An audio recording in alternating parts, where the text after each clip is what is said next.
Good day, everyone. I am Rafael Sison, and I'm going to report about our last topic, and it is the philosophical and stylistic approach. Moral or philosophical approach? Moral and philosophical approach. Critics believe that the larger purpose of literature is to teach morality and to probe philosophical issues. A moral or philosophical approach usually describes or evaluates a work in terms of the ideas and values it contains. This often means examining a work's ideas and values, both those expressed directly by the narrator or character and those implied by the overall design and content in relation to a particular ethical, philosophical, or religious system. It may terms as a rationalism, existentialism, Christianity, and etc. So some will evaluate the quality of works, ideas, and values by determining how well these fit certain criteria such as truths, usefulness, clarity, consistency of complexity. Besides looking at ideas, critics may also examine the moral effect of value of a work in a more general way, considering how images, events, characters in a work affect its readers as a moral readers. Let's go through the advantages of the philosophical approach. First is that this approach is useful for such works as Alexander Pope's An Essay on a Man, which does present an obvious moral philosophy. It also useful when considering the themes of work. Second, it does not view literature merely as art, isolated from all moral implications.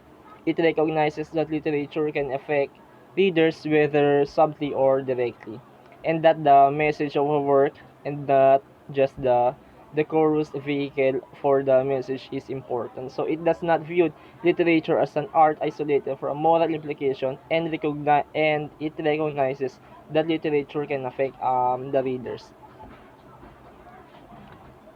For the disadvantages, detractors argue that such an approach can judgmental. Some believe literature should be judged primarily, if not solely, on its artistic merits, not its moral or philosophical content, or relying on authority, although less so than religion. Philosophy can also suffer from an over reliance on authorities. So Aristotle and Kant or Marx, the weight of an argument is sometimes based on who has said something, rather than on the reasoning strength of what has been said. The third, focusing on the language, examining the relationship between the subject and object, between human beings and reality, degenerated in the mainstream philosophy of the mid 20th century into examining only the means by which the contracts of reality are made, the use of words or language. So this is the reflected in the extensive use of references to other philosophers that may have an authority. Second, the clarification of long usage was considered a proper way of formulating the truth. The second approach is the stylistic approach. The stylistic approach incorporates a close reading of its literature contrary to the traditional ways of memorization and reproduction. It can prove that it can prove to be the best method to learn a foreign language through stylistic approach, as it would give a close view of the target language. And also, they will learn to relate a piece of literary writing to their own experience of language and consequently extend their experience.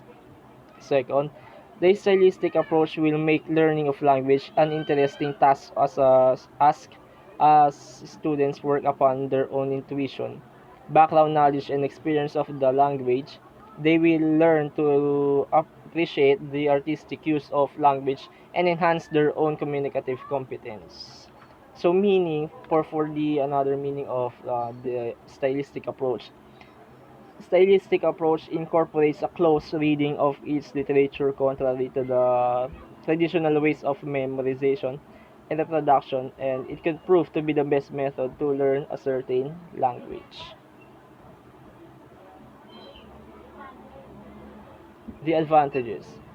It is made up of words, structures, and sentences, and literature is made up of these words, structures, and sentences.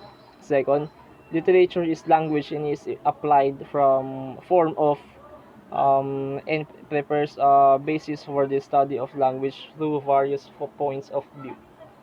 The third, every piece of literary writing is different from the other. They have similarities but are never identical. Every piece of literature is unique with own peculiarities. And for the disadvantages. Firstly, study of stylistics is limited to the phonological, morphological, and syntactic relations of the words and expressions. It cannot be beyond the study of meaning. So when you say the phonological, morphological, and syntactic relations, it states that these are the some studies, especially in the language learning of a certain student. Second, the limitation or of stylistics is that it does not consider the social or cultural meaning of the words and expressions. Third, the contextual or the associative meaning does not form the studies of stylistics. Fourthly, pragmatic meaning of the utterances is not considered in stylistic. Lastly, this kind of study is limited to the structures of language. For the importance of the philosophical and stylistic approach. Literary criticism aims to analyze, interpret, and evaluate the text created by humans at a particular moment in time and in a specific cultural ambience. Analysis and interpretation are acts of intellectual and rationality. An act of creation, by comparison, might be termed as numinous, inspired by deities and Galileo's word. Its sources lies in the world beyond the senses. So, an approach can define, interrogate, or negotiate that actual or supposed rule of every student that this will lead to be a gain of knowledge. So that's all. And that ends all my report. Thank you and God bless us all.